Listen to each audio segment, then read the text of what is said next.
y'all doing on this fine Saturday morning, 11:58 a.m. here? This is the Club with the Man 1993, and I am here live. Had to pull out. I did it as a tribute to Alex, well, formerly Deluxe Man. Of course, his birthday was yesterday, so happy 30th birthday to him as well. Make sure you always check out his channel for great wrestling content. But we are here live for my live review of NXT, the July 15th, 2020 edition of NXT at the WWE Performance Center in Orlando, Florida. How can I forget where it's located? Because I've been saying it for how many months now? Of course, I made the updates. Well, not quite completely. To my left here is now the first ever NXT and NXT North American champion, Keith Lee. Of course, he just has the North American title right now. That's because I was unable to locate an image of him holding both titles as a PNG image. So, of course, until then, we'll just have this one. May want to shrink him down a little bit because he still looks a little slightly too big. Maybe just a touch too big. Just my opinion from an artistic perspective. So again, I'm sorry I'm late again. I'm actually gonna be doing 3 streams today. I'm doing NXT now. I will do a SmackDown recap before I go to my cousin's grad party. And when I get back tonight, I will do my preview and predictions for Extreme Rules, the horror show Extreme Rules that takes place tomorrow night. Which, of course, I will do a live review if I'm awake enough when I get home. I'm going to my friend Joe's to watch it, so I won't be doing live reactions. But plus 2, there's nothing really on that show that I'm interested in doing live reactions for. But as far as this week's episode of NXT, it was good. I'll say it was good. It wasn't amazing. I wouldn't say it was quite great, but it was a good episode. Solid storytelling, solid moments. Even a moment that kind of get me, okay, now we're cooking a little bit with this, with something that I actually was not too crazy about. And why? Because it involved a fresh talent. A fresh talent that, of course, needs direction, needs a story. So maybe it'll work out. We'll see where it goes, of course. Let me see here. Anybody in the live chat? Nobody in the live chat right now. Completely fine. It's a Saturday morning. I know it's a Saturday. I know a lot of people are probably out and about today. Of course, as always, guys, please make sure to stay safe. When appropriate, wear your mask, and still just have fun and enjoy life as always. But let's talk about the show, because believe it or not, of course, since I've literally had no momentum to talk about Raw, well, somewhat Raw, no momentum at all to talk about NXT.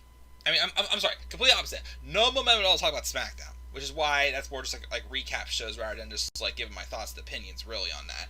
But NXT, despite the fact that, of course, yes, let's be real, NXT has not been as great this year as it has been the past couple years, especially 2018.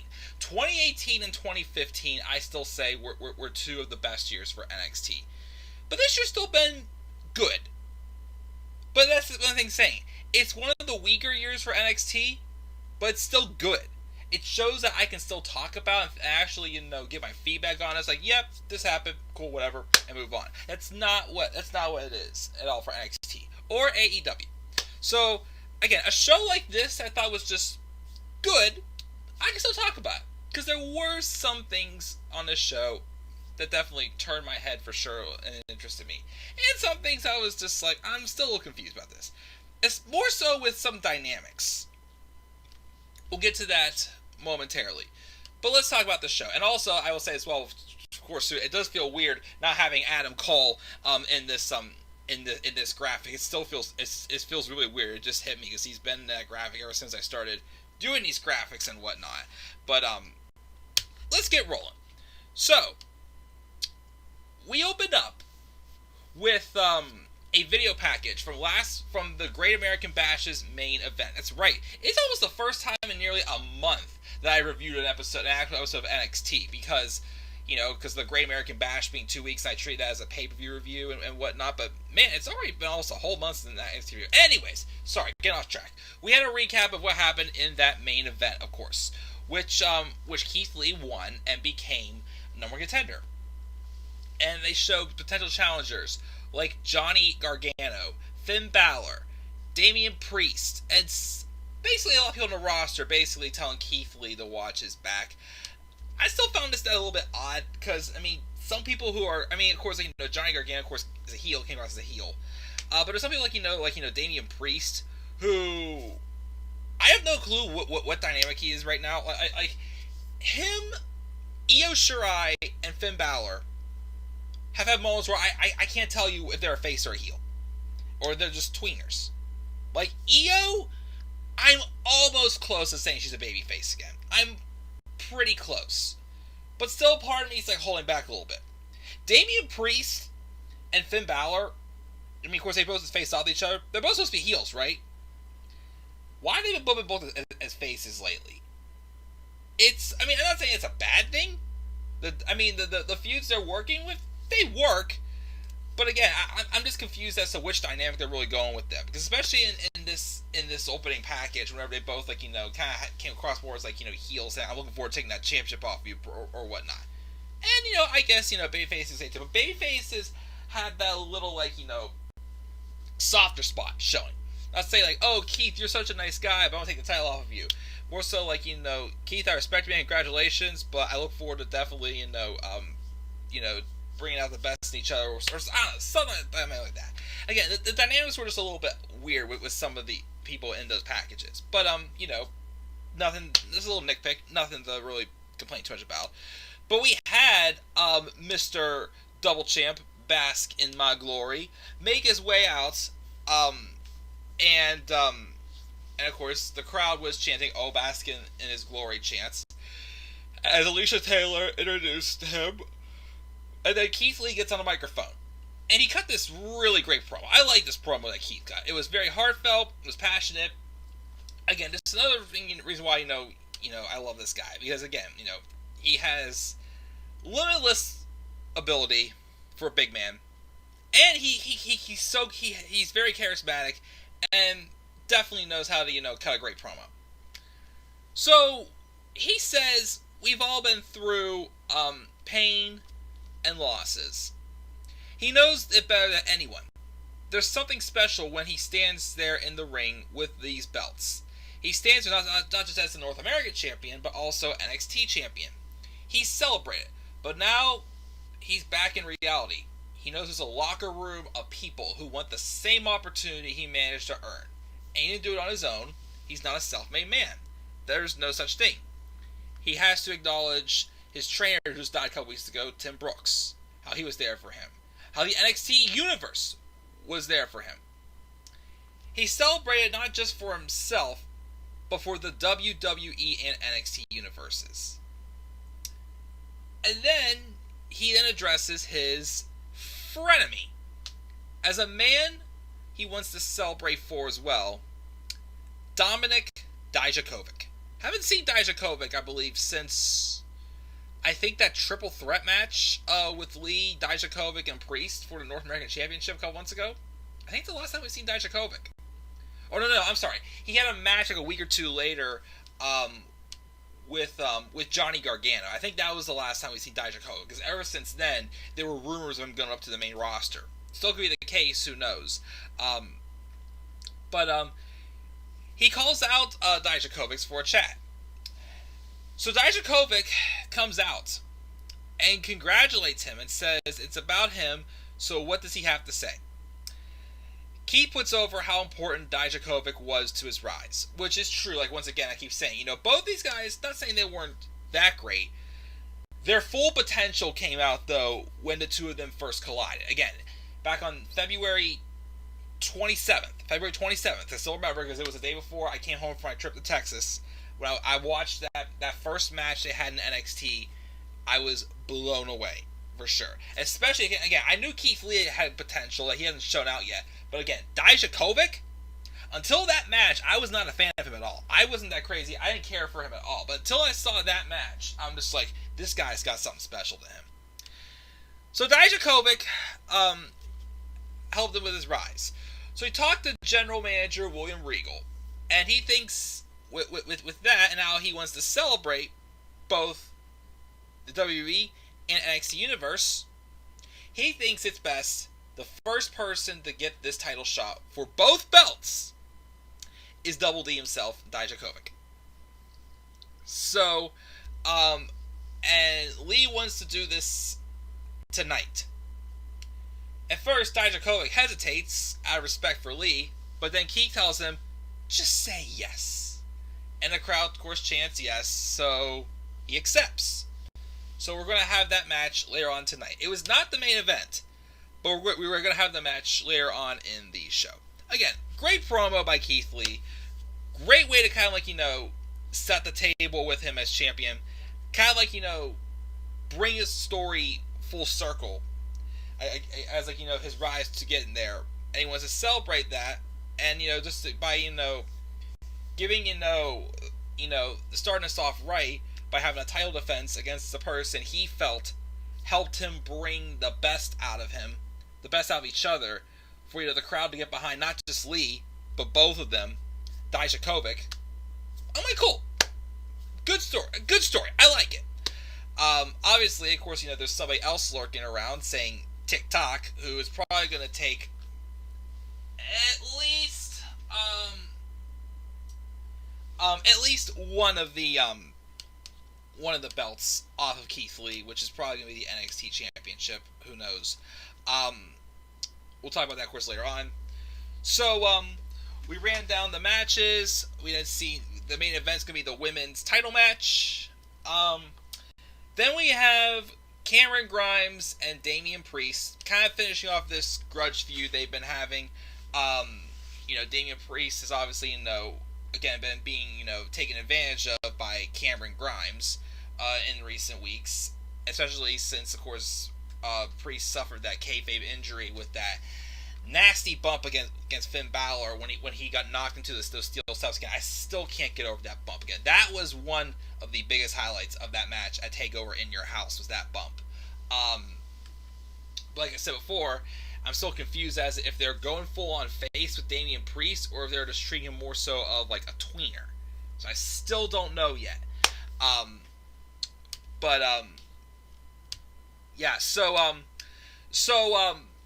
So they have the match. Thought it was good, a good match. Damian Priest defeats Cameron Grimes by pinfall, and of course then he shouts to the camera how he's going to be having his eyes on the outcome of that title match with Keith Lee and Dijakovic. So Priest is trying to get back into that picture, of course, who else would want to be. So if he does, okay. I thought, Lee and Priest have had good matches if they're going to tease that happening at all. But, of course, again, we all know who's going to be getting in that title picture. And we'll talk about that in a little bit, as I said. And then we also get another segment with Thatch's Thatch Can lesson with Timothy Thatcher explaining that a tap is education. And making your opponent cry in pain is sheer pleasure. Just, of course, ask Oney Lorcan as they're continuing on their feud. I thought they had a very underrated match. I thought at Great American Bash, I thought they had a great match. And then we have this. This actually was one of those segments, one of those matches that kind of like, okay, now it's cooking a little here. So we have Shotzi Blackheart taking on Indy Hartwell. The match wasn't bad. But the takeaway I want to get from this match, Aaliyah came out towards the end of the match, and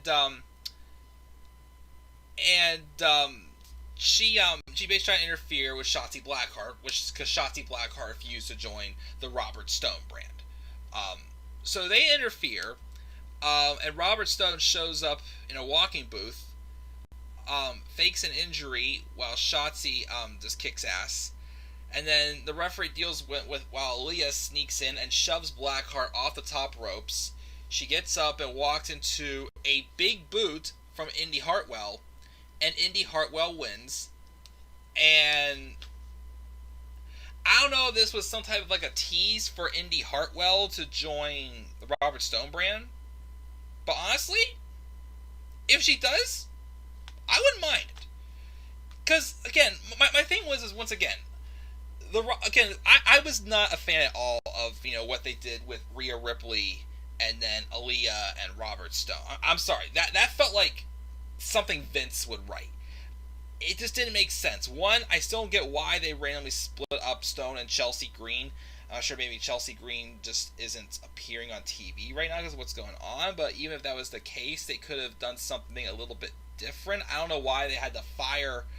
She had to fire Robert Stone. Like, I don't get why. And then put her with Aaliyah. And we all know I've always liked Aaliyah.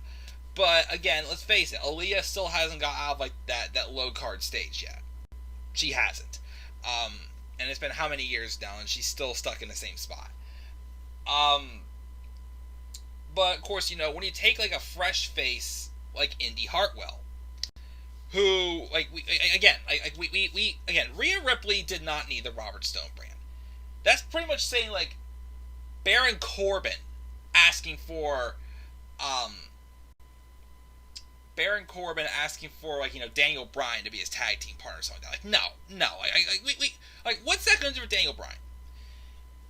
When you have a fresh face, like Indy Hartwell, who I don't know much about, who I've seen just very little so far.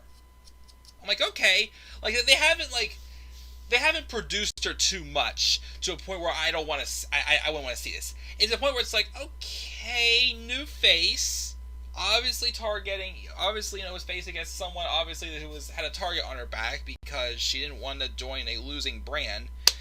But with, again, I don't know, it was just one of the things that kind of interests me a little bit. And it's like, okay, I actually find it cooking a little bit, if you know what I mean. So that's why I kind of like, okay, not bad. So we'll see where it goes if they do have Indy Hartwell join the Robert Stone brand. Because, of course, once again, we don't know who she is. Who is Indy Hartwell? It could be a way to establish a new character. So we'll see. It looks like Robbie is chatting on Instagram. Hashtag Limitless2Belts. I like that. And Aaliyah, bougie banana split ice cream. Dang. Rain up those ice cream flavors still, Robbie. Always a genius. I'm sorry. You're a genius, Robbie, and that's why we like you. Of course, he's probably watching from there. He says he's not able to get into the live chat right now on YouTube, but again, hope to have you back soon, Robbie. Anyways, so then we have Mackenzie Mitchell interviewing Tegan Nox, highlight up their main event for tonight. She believes that Io is the best wrestler in the world. Tegan thinks tonight is her night. We'll talk, of course, more about that later on. We then have a segment of Legado del Fantasma. Santos Escobar as a toast with Raul Mendoza and Joaquin Wilde for their first win as a trio at the Great American Bash against Drake Maverick and Breezango. They claim they're celebrating the end of Drake Maverick, who only has a job because he cried online. Mendoza and Wilde says not to forget Breezango, who mocked Lucha Libre. They talk up their backgrounds and one another, said they'll tear down the cruiserweight division to build it back up. So again, I do find that this idea of Legado del Fantasma interesting. As I keep saying, like I do like this concept of like, they want to show that Lucha Libre is much more than men underneath masks and whatnot. I do find that interesting. But of course, they still hold Lucha Libre close. So it's like they're trying to take a different direction with it. And again, it interests me. So again, we'll continue to see where this goes. Then we have the title match with Keith Lee and Dominik Dijakovic. Of course, as always, these guys put on great matches. This, of course, was just like a televised like weekly show level match. It wasn't like it was nowhere close, of course, to being as good as their match at Takeover Portland, which is still a match of the year candidate, of course. And I still think, besides that one, I still think the best match they had was their second match they had, which I think was the first match since Dijakovic had came back from his knee injury, I think last August, I think it was. I still think that was their best match on live TV. But that was another good match. Again, these two, I feel like, this one, some agility was done in this match, but I personally feel like, they kind of stuck more making it more like a power type match, so with them being both big men. But of course, Lee wins with the Big Bang Catastrophe to retain the titles. Afterwards, they celebrate together, goes to help up Dijakovic, and they fist bump, and then to show a sign of respect. When the lights go down, and the spotlight hits the stage, and it's Scarlett, slowly walking to the ring, throws the broken hourglass in the ring, and plays in the sand as Keith smiles. She walks off and smiles on the stage as Champ glares at her, yet obviously knowing who is the number one threat right now to his championships. Backstage, we see Mackenzie Mitchell then talking to Dominik Dijakovic, who talks about the match, and then when Karrion Kross steps to him, they stare down, and I think Dijakovic did say something like put over Keith Lee, but then him and Kross sprawled, and it's set up for a match with Karrion Kross and Dominik Dijakovic next week. Could be good. Again, Kross has had good matches so far with, again, Tommaso Ciampa. I thought was good. Well, it was meant to be a squash, but it was an effective squash. I did like his match he had with Bronson Reed, because it was a match where it's they kind of gave Bronson Reed a couple moments to shine, and give someone like Bronson Reed a little bit of a fresh, way to kind of give him a glimmer of hope. I thought was a nice way to kind of put him over a little bit. And then Dijakovic, someone with a big man with agility, I'm interested to see. So I'll see what we have for that match next week. And then Timothy Thatcher. Then Kross walked away saying TikTok. Then we had Timothy Thatcher take on Denzel Dejournette, who's been in how many squash matches lately. He defeats him with a Fujiwara armbar submission. Afterwards, he then puts him in an ankle lock to inflict more pain, but then Oney Lorcan makes the save. So I guess we're going to have another match with Oney Lorcan and Timothy Thatcher. Sure. Again, I thought they had a good match at the Great American Bash, so why not? We then hear about how Rhea Ripley plans to move away from the Robert Stone brand and re-enter the women's title picture. Perfect. Stone earlier was talking to a faceless interviewer guy when Killian Dane walks up and Stone tries to make peace with the big man. Aaliyah runs in with one of Dexter's caricators, and Stone is upset because he doesn't even own a suit like that. But then Dane grabs a picture and demands Stone to get him a match with Loomis next week. So wait a minute. I completely forgot about this. Is Killian Dane joining the Robert Stone brand? Like I said, Indy Hartwell, okay. Killian Dane, Robert Stone brand? I don't know about that one yet. Again, I'm not digging Killian Dane much lately, as I said. You took away my dream! Oney Lorcan when he was freaking out on Cedric Alexander on 205 Live. But yeah, Killian Dane and the Robert Stone brand, I forgot about that. Like I said, Killian Dane's really stepped down big time. I don't know what it is. I'm just not as big of a fan of him as I was a while ago. I don't know about that one. But he wins a match with Dexter Loomis next week, so alright. And then we had our main event, which was Io Shirai versus Tegan Nox. Now, I can't remember if I mentioned this recently in the Great American Bash review, but it's been a big couple of weeks for Tegan Nox. And I kind of like how the story kind of tied into this match. So, first off, the story of this match is, of course, with Tegan Nox had earned this championship opportunity the first night of the Great American Bash in that fatal 4-way elimination match. And of course, she won this opportunity by last eliminating her former best friend, Dakota Kai. And of course, now she's telling the story about how, yes, she was the comeback girl. Yes, she suffered 2 career-threatening injuries with both of her knees. She was supposed to be in the first Mae Young Classic. Unfortunately, she suffered a knee injury, and she couldn't compete. The following year, when she was in the Mae Young Classic, I've heard rumors they were considering having her win it. Believe it or not, having Tegan win the match. But then in the quarterfinals match against Rhea Ripley, Tegan like blew out her knee, her good knee. So both knees basically went through, the same damage and whatnot. So for a while, Tegan's been known as that comeback kid, and she was just like, hey, trust me, I love what I do, and I'm proud of my story, but it's time to move on from me being known as the comeback kid, and say, hey, I'm here and I'm legit, pretty much. I like that story.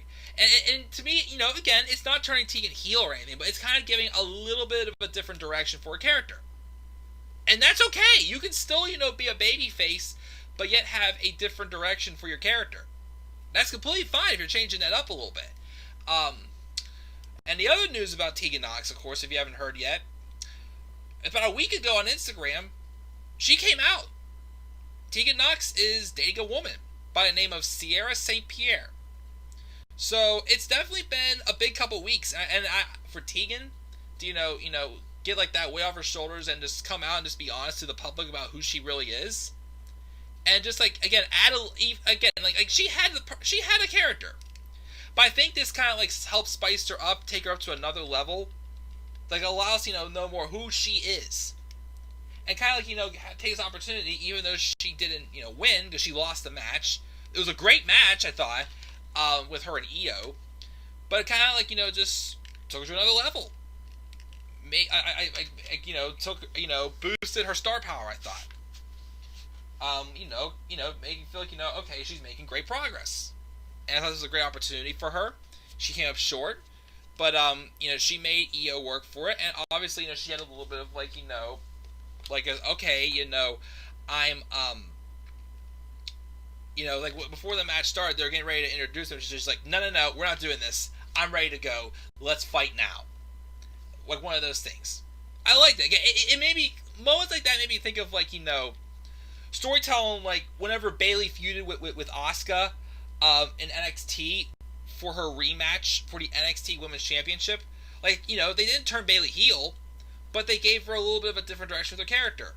Obviously, Bayley knew she had to prepare more mentally for Asuka, so she was a little more of a serious side to her, rather than, her usual personality. Another example I had at the top of my head, and crap, I just lost it. Dang it. Oh yeah, when Kofi Kingston, again, the moment where I really got serious about Kofi Kingston, getting a world title opportunity in that gauntlet match, when he had that moment with AJ Styles, when, AJ was again, was a babyface at the time, basically helping him up, saying, "Hey, you good? If you don't feel good, you don't have to keep doing this." And he's like, "No, you fight me! I've waited 11 long years to do it." It's like, he's serious. Like, Tegan Nox is not just there to play around and poke around. Like moments like that kind of like that's the way to get behind a babyface. That's the way. And I liked it. It was a win. Tegan Nox may not have won a women's title, but she came out of this match, strong, and much improved. After the match, as Io Shirai was on the ramp, makes her way up the ramp, Dakota Kai comes out of nowhere and kicks her and flattens Io Shirai and stands tall, which they kind of cut the show off really quick there. I saw that and I'm just like, that's the main roster thing. It reminds me of whenever, Rusev kicked off. Who was it? At the end of a SmackDown episode, Rusev just popped out from behind, kicked off Randy Orton's head, and boom, they ended the show. Or whenever the SmackDown again, because I was live. I was actually at the arena for this episode of SmackDown. But the episode of SmackDown wherever AJ Styles rammed Shane McMahon's head into the car. That show ended after a tag match with American Alpha and the Usos, and then Shane McMahon just walked out and said, I'm sorry, let me get the microphone. Haven't used the mic of Mike in a while. AJ Styles says he's going to have an opponent for WrestleMania. He does now. Boom! Show ends. That's me basically saying, well, actually, let's use this. I don't know what to say, but let's do this again. AJ Styles says he's going to have an opponent for WrestleMania. He does now. Basically that, pretty much. But so the abrupt ending was a little bit odd, but still a good main event, and again, a great way to definitely put over Tegan Knox. And that's the show. I gave it a B, almost a B plus. Couple little nitpicks I had in there though, but I gave it a B. Really good show from NXT this week. Looks like nothing new in the live chat or from Robbie, but that's completely okay. But yeah, so that's my review of NXT. Let me take a brief little break. I need to watch the top 10 highlight video from SmackDown. We'll recap SmackDown, and then I will prepare, and then later on tonight, maybe like 9 or 10 p.m., I will come back up here again and do my live preview and predictions for Extreme Rules, the horror show, taking place tomorrow night. So until then, guys, B for NXT. What are your thoughts on NXT this week? Leave your thoughts down in the comment section below. Be sure as always to slap a like on the video, subscribe or comment on my channel, and follow me on Twitter at DemandAirBoy93. And guys, I'll see you guys all in a little bit for my recap of SmackDown. So until then, guys, have a great night. Peace out, everybody. Have a great rest of your day. Well, until I see you in a few minutes. Peace out, everybody.